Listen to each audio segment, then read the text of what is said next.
తెనాలిలో ఆత్మహత్య చేసుకోవడం కానీ లేకపోతే సెన్సేషనల్గా మారినటువంటి డెత్కు సంబంధించి గీతాంజలి మరణం తర్వాత అనేక రూమర్సు దానిపైన అనేక చర్చలు జరుగుతున్నటువంటి పరిస్థితి ఉంది. ఇదంతా పక్కన పెడితే అసలు ఆమె చనిపోయినటువంటి సిచ్యువేషన్ కానీ కుటుంబ సంబంధించినటువంటి పరిస్థితులు ఏ విధంగా ఉన్నాయి అనేది తెలుసుకునేటటువంటి ప్రయత్నం చేద్దాం. ప్రస్తుతం గీతాంజలి గారి భర్త మనతో పాటు ఉండటం జరిగింది. సార్, ఎవరెన్ని చెప్పినా భార్యని కోల్పోవటం అనేది భర్తకి ఇక అసలు తీరలేనటువంటి పరిస్థితి. ఎట్లా ఏంటి ఈ సిచ్యువేషన్ ఏ విధంగా చూస్తున్నారు? ఇది చాలా బాధగా ఉంది. కేవలం కామెంట్లు కూడా నాకు తెలియదు. ఆ కామెంట్ల వల్లనే మా ఆవిడ ఇలాగ మానసిక బాధపడి ఇలాగ ఇలా అయిపోయింది. కామెంట్ పెట్టిన వాళ్ళు కూడా తిట్టడానికి కూడా నాకు మనసు రావట్లేదు. ఎందుకంటే వాళ్ళకి పిల్లలు ఉన్నారు. ఈ బాధ ఏంటో నాకు ఒక రోజుకే రెండో రోజుకే నాకు అర్థమవుతుంది. ఇంత బాధ ఉంటుందా ఒక మనిషి లేకపోతే అని. అది ఈ కామెంట్ పెట్టిన వాళ్ళు ఇలా చేశారు. అంటే ఇంకా సోషల్ మీడియాకి సంబంధించి రోజు మనం చూస్తూ ఉంటాం. యూట్యూబ్లో కానీ లేకపోతే ఫేస్బుక్లో వీడియోలు పెట్టడం, అనేక మంది కామెంట్ చేస్తూ ఉంటాం. అది చాలా చిన్న విషయంగా కూడా భావించాల్సినటువంటి పరిస్థితి. దాంట్లోనే ఇట్లా జరిగిందనేది కూడా ఊహించేటటువంటి పరిస్థితి ఉందనుకోవచ్చా? అంటే ఫస్ట్ తను కొందరికి బలం ఉంటుంది, ధైర్యంగా ఏదైనా సమస్య ఎదుర్కొంటే శక్తి ఉంటుంది. తను మాత్రం చిన్న మనస్తత్వము ప్లస్ చిన్న విషయం ఇచ్చినా ఆనందపడిపోద్ది, చిన్న మాటన్నా కొద్దిగా ఇదైపోతుంది, బలహీనం అయిపోద్ది. ఇలాంటి మనుషులు కూడా ఉంటారు. తనకి ఎప్పుడూ పాజిటివ్ రావటమే కానీ నెగిటివ్ అనేది ఎప్పుడూ రాలేదు. ఇదే ఫస్ట్ టైం వచ్చింది. అది కూడా నాకు చెప్పుకోలేదు ఆ విషయం, ఇలాగ జరుగుతుందనే విషయం. హ్యాపీనెస్ మాత్రం చాలా షేర్ చేసింది. నేను ఫస్ట్ స్టేజ్ ఎక్కాను, 30 మందిలో నన్ను తీసుకెళ్ళారు, నాకే ఇచ్చారు, నన్ను కౌన్సిలర్గా నిలుపుతారంట, ఇలాగ ఏదోదో చెప్పారు, నన్ను మోసారు. శివకుమార్ గారు నీకు ఫ్యాను, ఇలాగ సరదాగా సరదాగా మా లేడీస్ ఫ్రెండ్స్ మాట్లాడుకునేని నాకు ఇలా చెప్పింది. కానీ ఇలా బ్యాడ్ కామెంట్స్ వస్తున్నాయని ఇలా జరుగుతుందని కూడా తెలియదు. లాస్ట్ దాకా కూడా నాకు తెలియదు ఇలా జరుగుతుందని విషయం. తర్వాత ఎదుక్కొని చూసుకున్నా. తను నిద్రపోని సమయం ఫోను పదే తను చూస్తుంది. కానీ ఖాళీగా ఉంటే ఫోన్ చూస్తుంది. ఇది మార్నింగే ఫోన్ చూడటం, నైట్ నిద్ర మానేసి ఫోన్ చూడటం చూసింది. అదే కొత్తగా అనిపించింది నాకు. ఆ రోజు అడిగాను కూడా, పడుకో అమ్మాయి ఏం ఫోన్ చూస్తున్నావు అంటే, అసలు యాక్చువల్లీ భాష్యం స్కూల్లో టీచర్గా అప్లై చేసింది. వాళ్ళు ఇంటర్వ్యూకి పిలిచారు. ఇంటర్వ్యూకి పిలవటానికి ఆమె ప్రిపేర్ అవుతున్నాను అని చెప్పింది 3:30కి. నేను అది కూడా నాకు ఎందుకు మెలకు వచ్చినట్టు, వాష్రూమ్కి వెళ్ళటానికి లెగిస్తే ఆ దృశ్యం అది చూశాను నేను. 3ంటికి కూడా ఫోన్ చూస్తుందనే విషయం అది కూడా నేను కనుక్కోలేకపోయాను. భాష్యం స్కూల్కి నేను అప్లై చేశాను, దానికి ప్రిపేర్ అవుతున్నానని చెప్పింది. మళ్ళీ పొద్దున్నే లేచి చూస్తుంటే మళ్ళీ పొద్దున్నే ఫోన్ చూడదు తను. ఇంకో విషయం ఏంటంటే, తనకి రాత్రి తొందరగా పడుకుంటేనే పగలు మెలకు వచ్చుద్ది. అంత లేట్గా పడుకున్నా కూడా ఆమెకు పొద్దున్నే మెలకు వచ్చి ఫోన్ చూస్తుంది. అదొకటి. ఇవన్నీ చూసి కామెంట్లు వల్ల ఫోన్లు రావటం, బెదిరించడం అలాంటివి ఏం రాలేదు. అదొకటి అన్న. అంటే ఇట్లా ఏదైనా బ్యాడ్ కామెంట్స్ వస్తున్నాయని కానీ, లేకపోతే నా గురించి ఇట్లా మాట్లాడుతున్నారని మీతో చెప్పడం కానీ, లేకపోతే మీ చుట్టాలకు ఎవరికన్నా చెప్పడం కానీ, లేకపోతే ఎవరైతే తనని ప్రోత్సహించారో వాళ్ళకి చెప్పడం కానీ ఏమైనా జరిగిందా? ఎవరికి చెప్పలేదన్నా. ఇందాకే స్టేషన్కి వెళ్ళాం.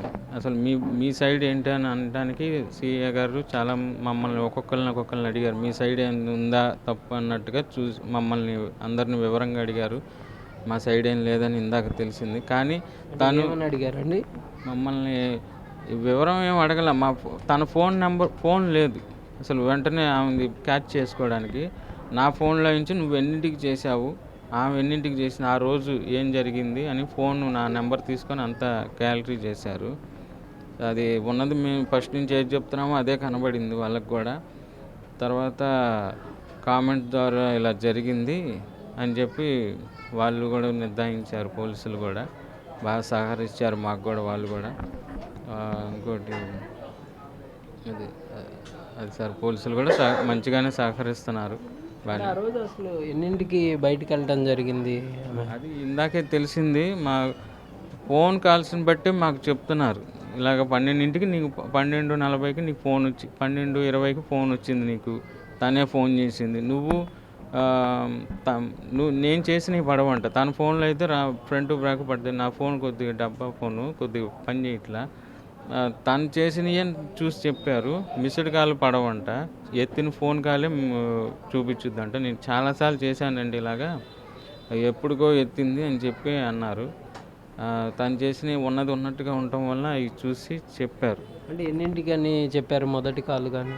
టైం గట్టిగా 12:20కి నువ్వు ఫోన్ 12:20కి 12 అలాగా టైం చెప్పారు. ఇప్పుడు కూడా కొద్దిగా కన్ఫ్యూజ్గా ఉంది నాకు. వాళ్ళు చెప్పారు కానీ గుర్తులేదు అంతగా. ఇలా 12:30 ఆ ప్రాంతంలో జరిగింది. గుంటూరు ట్రైను డెల్టా ఇది సికింద్రాబాద్ ట్రైన్ ఇది చెప్పారు.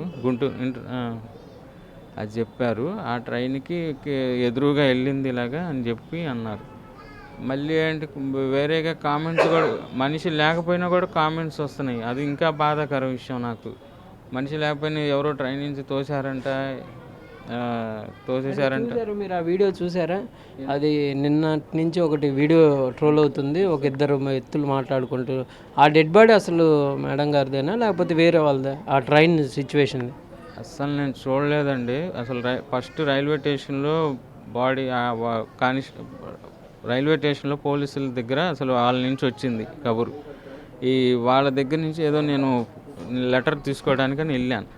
అమ్మాయి మెల్లో ఫోన్ లేదండి, అమ్మాయికి మెల్లో కూడా ఏమీ లేవు అంటే వాళ్ళు అసలు ఫస్ట్ ట్రైన్ దగ్గర ఉన్న ఫోటోలు తీశారు. అవి కూడా నేను చూడలేకపోయా ఫస్ట్.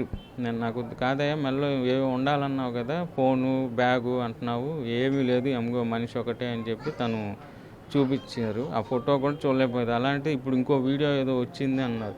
అసలు అది కూడా చూడలేకపోయాను. అసలు ముందర బ్యాడ్ కామెంట్స్ అన్నారు, అది కూడా చూడలేదు నేను. ఈ వీడియో నిన్నటి నుంచి ట్రోల్ అవుతుంది. ఏది అంటే తనని నెట్టి వేశారు అనేది దానికి సంబంధించి ఇది జరుగుతున్నటువంటి వీడియో. ఇది టీడీపీ వాళ్ళు రిలీజ్ చేశారు అనేది ఒక ఆరోపణ. ఈ బాడీ అనేది ఆమెదేనా అసలు? ఒక్కసారి చూడండి. సరిగా చూపించారు. అంటే ట్రైన్కి ఎదురుగా వెళ్ళినటువంటి పరిస్థితులు ఇలా ఉండదు కదా అనేది. అదే ఆయన డ్రైవర్ గారు స్లో చేశారంట. అసలు డ్రైవర్ గారి వల్లే మాకు ఇదైనా మాకు 4 రోజులైనా తనతో ఉండే స్వతంత్రం ఉందంటే ఆ డ్రైవర్ గారి వల్లనే. స్లో చేశారంట. తన ప్రవర్తన చూసి ముందలే గమనించి స్లో చేసి ట్రైన్కి ఎదురుగా పడిందంట. ఆయనే తీసుకొచ్చి పోలీసులకు అప్పచెప్పారని అన్నారు. కంప్లైంట్ కూడా ఇచ్చింది ఆయనే. అంటే ఈ వీడియోలో మాటలు బట్టి చూస్తే అప్పటికి కొంత ప్రాణాలతో ఉందనే విధంగా సంభాషణ జరుగుతుంది. అక్కడ వ్యక్తులు అలర్ట్ చేయకపోవటం వల్ల కూడా ప్రాణం ఏమైనా పోయిందనుకోవచ్చా? అంటే వెంటనే ఎమర్జెన్సీగా హాస్పిటల్కి తరలించకపోవటం కానీ ఇదంతా జరగటం కానీ? అదేం లేదు, అంటే ప్రయత్నించారు వాళ్ళ ప్రయత్నం. మాకు కూడా ఫోన్ వచ్చా కానీ చాలా చోట్ల తిరిగాము. చాలా చోట్ల ట్రాకులు ఉన్న వాటన్నిటికి వెళ్ళాను, వివరాలు కనుక్కున్నా. నేనే తిరిగింది. ఒక ఆప్షన్ ఉంది. ఏదైతే వీడియో బయటకు వచ్చిన వీడియో ఉందో ఆ కామెంట్స్ వచ్చేటటువంటి సిచ్యువేషన్లో ఒకవేళ కనుక వద్దు అనుకుంటే దాన్ని డిసప్పేర్ చేయాలనే విధంగా కూడా చెప్పుకోవచ్చు. ఆ ప్రయత్నం కూడా చేయలేనటువంటి పరిస్థితి ఉందనుకోవచ్చా? అవును సార్, నిజమే. తను ఫ్రెండ్ సర్కిల్లో ఒకరిని అడిగింది. హైదరాబాద్లో ఉంటారు, జగ్గు బ్రదర్ అని. ఆయనకి ఒక బ్రదర్ ఉన్నాడు. అది కూడా మాకు ఇందాక తెలిసింది. జగ్గు బ్రదర్ అని తన్ను కూడా అడిగిందంట. బ్రదరు, ఇది నేను పోస్ట్ చేయలేదు, ఎవరో పోస్ట్ చేశారు, అది సోషల్ మీడియాలో, అది చాలా రోతగా ఉంది, నాకు అది డిలీట్ చేయాలి, నీకేమైనా తెలుసా అని అడిగింది. జగ్గు బ్రదర్ అని హైదరాబాద్లో ఉంటాడు బ్రదర్, నాకు తెలుసు. అంటే అది మన చేతిలో లేదు, ఏదైనా రాంగ్ ఇన్ఫర్మేషన్ అయితే కేసు పెట్టచ్చు, నువ్వు ఏం ఆలోచించక ఏం చూడమాకని కూడా తన ధైర్యం చెప్పాడంట. కానీ ఆయన మాటలు కూడా చెవికి ఎక్కించుకోలేకపోయింది. నాకు ఇందాక చెబితే ఆమె కాల్లో ఇంచి అన్నీ చూస్తే ఫోన్లో తెలిసింది. ఇప్పుడు బ్యాడ్గా వచ్చినాయి కదా, అవి నిజంగా పార్టీలకి సంబంధించిన వాళ్ళే పెట్టారనుకోవచ్చా లేకపోతే ఆకతాయిలు పెట్టారనే విధంగా భావిస్తున్నారు మీరు? అది కూడా నాకు తెలియదండి, ఏ పార్టీ వాళ్ళు. కానీ ఫారెన్ వాళ్ళు పెట్టారు, ఎవరో వీళ్ళు పెట్టారు, ఫారెన్ నుంచి పెట్టారని చెప్పి అంటున్నారు. పూర్తిగా ఎవరు పెట్టారో కూడా నాకు తెలియదు. కానీ బయట కామెంట్స్ వింటున్నాను, నేను ఇప్పటికీ వింటున్నా. వీళ్ళు అంటున్నారు. మీరు ప్రత్యక్షంగా ఫోన్ కూడా పరిశీలించారు కదా, మీరు చూసుంటారు కదా, వాళ్ళు ఏమన్నా పార్టీ వ్యక్తులు కనిపించారా లేకపోతే కొంతమంది మనం ఏం చేసినా కూడా విభేదించే వాళ్ళు చాలామంది ఉన్నారు సభ్యాంశాల్లో. అట్లాంటి వాళ్ళు ఏమన్నా ఆకతాయిలు చేసిన పని అనుకుంటా.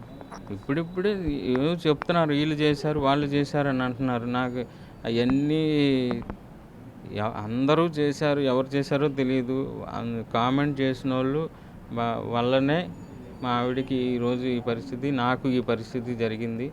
అది మాత్రం చెప్పగలను. వాళ్ళని కూడా శాపనార్థాలు పెట్టొచ్చు నేను, నీకు పిల్ల ఉంది చెల్లి ఉందని. కానీ వాళ్ళు కూడా ఆడవాళ్ళు పిల్లలు. ఎందుకంటే 2 రోజులకే నాకు అర్థమైంది పిల్లలకి ఏం చెప్పాలి ఏంటిని. తల్లిని కేవలం 4 రోజుల తర్వాత 10 నిమిషాల ముందులే నేను చెప్పాను. అమ్మ ఇదిగో అమ్మ అని చూపించాను, బాడీని చూపించాను నేను. ఈ 4 రోజులు జ్వరం వచ్చింది, కాలు జారి మెట్ల మీద పడింది అని చెప్పాను. మిగతా లాస్ట్ 10 నిమిషాలే అంత్యక్రియలకు ముందల ఒక 5 సెకండ్లో వాళ్ళకి, నా బిడ్డలకి చూపించాను. అది సార్. అప్పటికి కూడా ఎమ్మెల్యే గారు వచ్చారు. ఆయన అసలు ఆ టయానికి వాళ్ళందరూ అక్కడికి వచ్చారు చాలామంది. ఆ టయానికి ఎవరు రారు కానీ వచ్చారు, మాకు భరోసా ఇచ్చారు, ధైర్యం చెప్పారు.